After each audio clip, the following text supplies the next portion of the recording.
It's Sunday. It's God, this week went by so quick.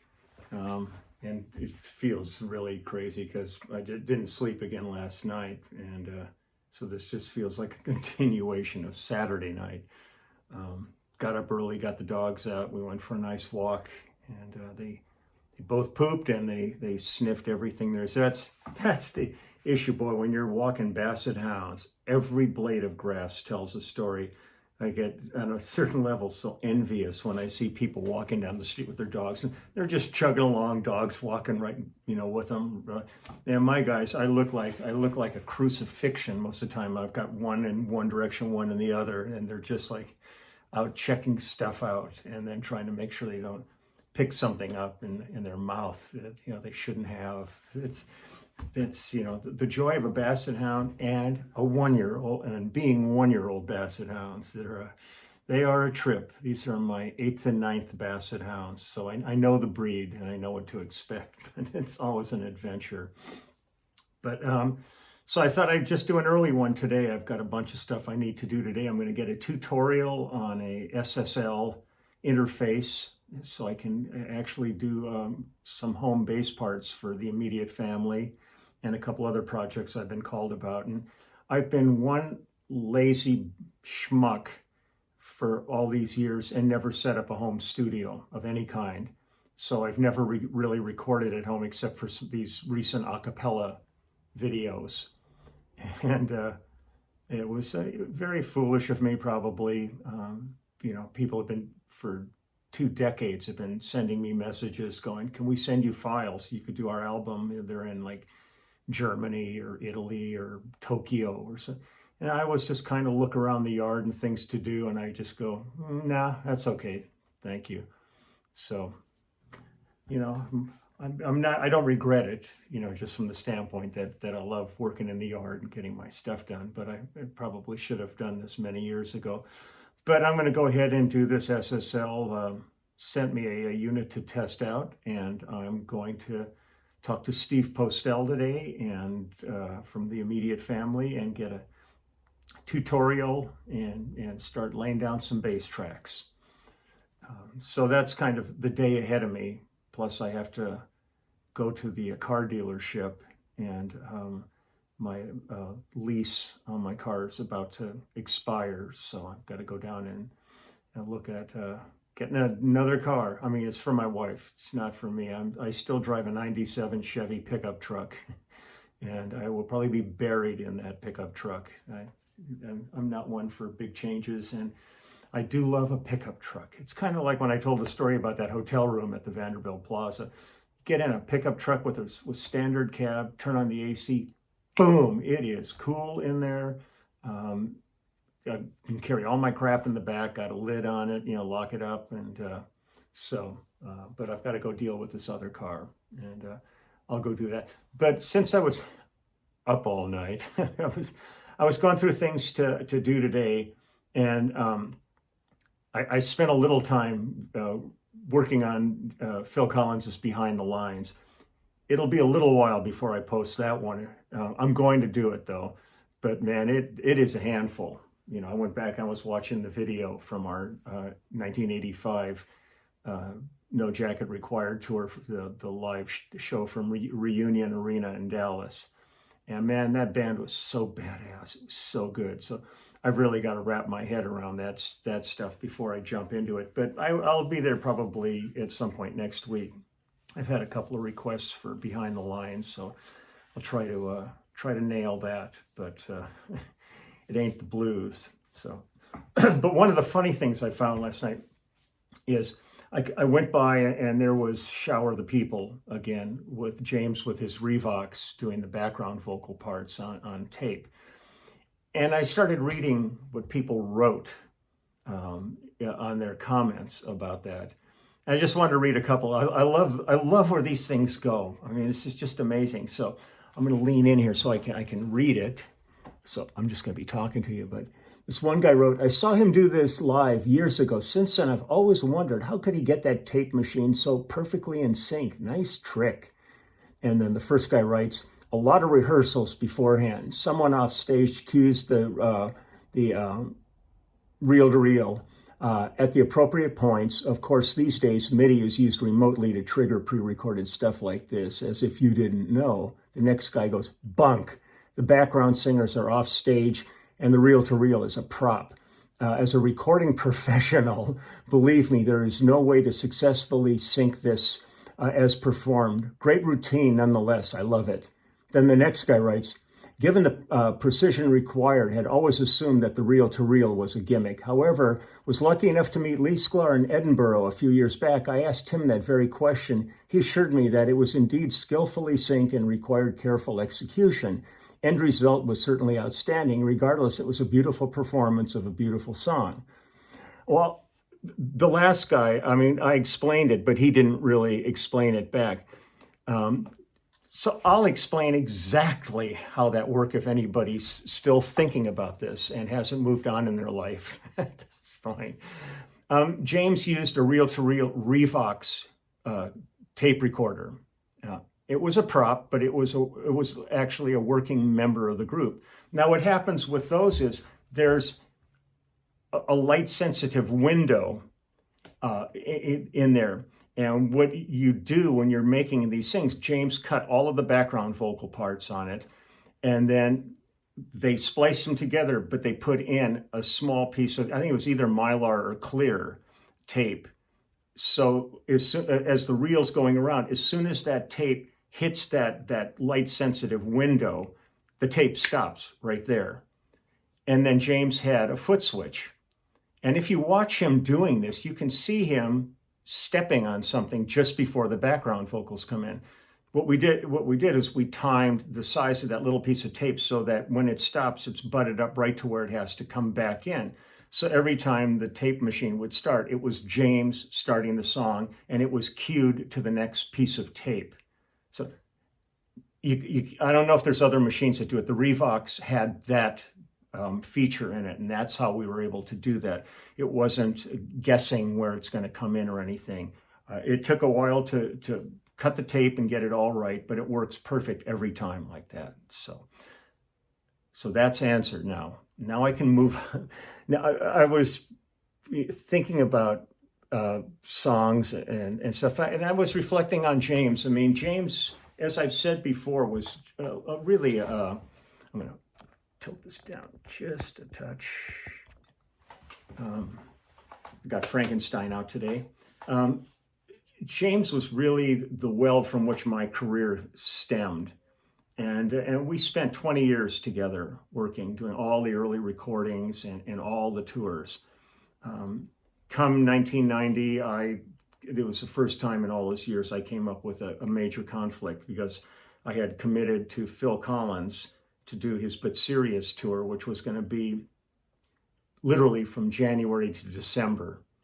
And James decided to work later that year, and I couldn't do it, and that's when I had to beg out.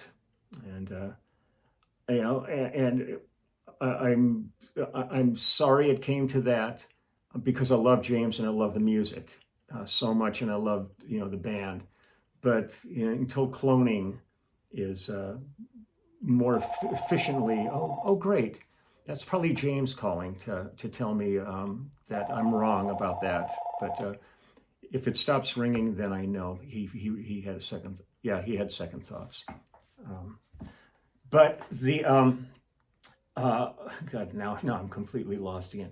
No, so we ended up parting ways until 2010, maybe it was, when we did the Troubadour reunion tour with the original band from the Troubadour, with myself, Russ Kunkel, Danny Korchmar, and Carole King. And it was a remarkable tour. Plus, we had Arnold McCall, we had the background singers, and it was a beautiful tour. But that was the last time until a couple of years ago. We put the original band back together with Craig Durgee, and we did the Kennedy Center honors honoring James. And Sheryl Crow sang with us, who was just loves James. So it was a perfect fit. But I was going through, so I got into it like a James mood again, and because so many of those songs meant so much to us.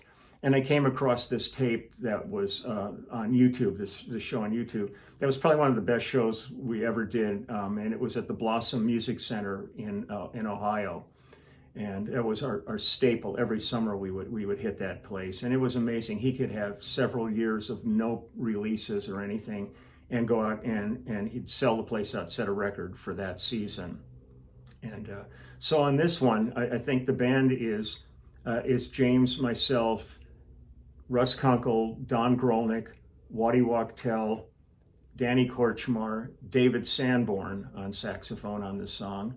And I haven't watched it closely. I can't remember if this was Arnold McCullough and David Lasley singing background on this one, I believe. They were amazing together. So the song I want to do, James is just the best writer. I mean, that was the thing. When I met him when I was in Wolfgang and he sat down and played a couple of tunes for us, really our jaws hit the floor. This guy is so good. He's probably, and for me, it was difficult because I ended up starting my career with one of the best guys in the world. So where do you go from there? The bar was set very, very, very high. And I always just loved his songs.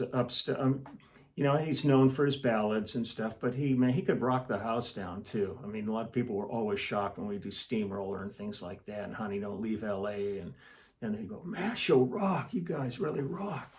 So, but I'm gonna do Don't Let Me Be Lonely Tonight. I'm just gonna play along with our show that we did there at Blossom. And this is, I think, around 79, I think, was when we did this show. But man, nobody like James, man. That guitar playing like nobody else, and songwriting and singing. I mean, these guy's a triple threat and a maniac. So let me get myself situated with Frankenstein here, and hopefully I will get through this. Okay, here we. 1, 2.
David Sanborn on the saxophone. Yeah, David Sanborn. Ladies and gentlemen. Don't Let Me Be Lonely Tonight. God, it's just great songs. I just, every time I go through his discography that we recorded, I'm just constantly amazed at the depth of his writing. I mean, he's just a remarkable artist. So really proud for the 20 years that I spent at his side, being the thorn under his saddle a lot of times. But man, special stuff. So I'm going to now go deal with all these little things like trying to at least think about a car and get my SSL tutorial. And then I have 2 tracks to cut this afternoon on that if I get it all dialed in. I don't think it's going to be difficult. It's just for me. I'm not stubborn. I'm just stubborn. And it's kind of like I was the last guy of all the guys I knew to get a laptop, to get a computer. And because everybody would say, "Oh man, you got to get on it, got to get online, man. You'll be there all day." And I just would go, "You just said the wrong thing. That's exactly what I don't want. I have so much to do during the day that the last thing I need is to have a computer." But the best thing was when I was learning how to use my very first laptop was a little tiny G4, I think it was, Apple. And I was flying to France to do Veronique Sanson, and I flew over with Neil Wilkinson, who I had done that Zoom show with yesterday. And we were sitting on the plane, and he was showing me how to turn it on and all this stuff. And I got to Paris, and I got to the room and kind of plugged it in, didn't even know how to log in. I mean, it was like so lame. And then Neil totally messed with me, where when I was finally getting the hang of it, he had, at the last place we had been, it was like rocking. So man, all the bars were up, everything. And he did a screenshot of that. And we got to the next gig and there was no internet. And so he's sitting next to me, kind of pretending like he's working. And I'm sitting there going, I can't get on. He goes, "I don't understand." And I'm looking at his, and he's got all his bars up and everything. And I'm like flipping out. I'm like so pissed. And then he finally copped to it that was a screenshot, that he didn't have any internet either. That was just a screenshot from the previous day. But one of the best things was when we did the first final farewell tour, we got to England, and we were in Neuchâtel, Switzerland, where we rehearsed because Phil was living in Switzerland at the time. And Luis Conti had just gotten a new laptop. And one of the camera guys showed me the trick on the laptop, where at this point I was pretty good with it. I had been working with it for 10 years, so I knew how to get around on it fine. But he showed me the nice little trick of just 3 things you hit and the screen goes into negative. It's locked in negative. And I walked by, and Luis had been doing something on his, and he walked away, and I walked by, and boom, I hit it, turned it into a negative and walked away, and he came back and went ballistic. It was like his first day of the tour, and it's a long tour, and he's going, my computers took a crap. I don't know what's it. And then I walked by, and I said, I don't know what it is. And I touched the things again, and it goes right back to normal. And he goes, "What did you do?" I go, "I have no idea. I have no idea what happened." So now he's thinking, this could happen anytime now. And then I finally went over later and said, "Oh, here's how you do it," and stuff. And he was pretty wigged out. It's always great when you're on the road, man. It's great to pull pranks. As long as nobody's getting hurt, man, just to mess with people. I'll tell you a story when I do my next Toto song.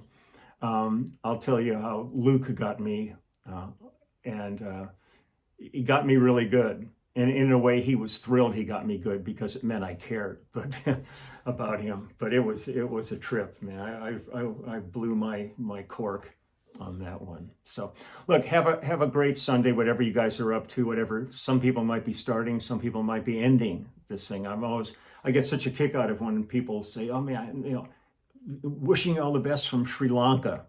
It's just great, the breadth that these things can reach in terms of audience around the world. I dig it. And a lot of people have written to me from places, like in Finland and stuff where I've been, and we get into discussions about, what's going on and all that stuff. So have a fabulous day. A teacher wrote to me and thanked me for the teacher shout outs.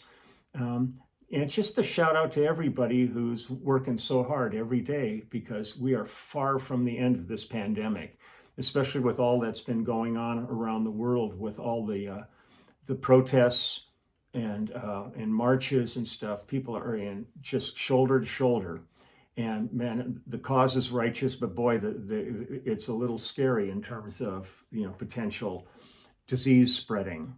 And it's impossible to avoid it when you're doing one of these things. There's no way to safely say we're going to be 6 feet apart when you've got 25,000 people marching down a street.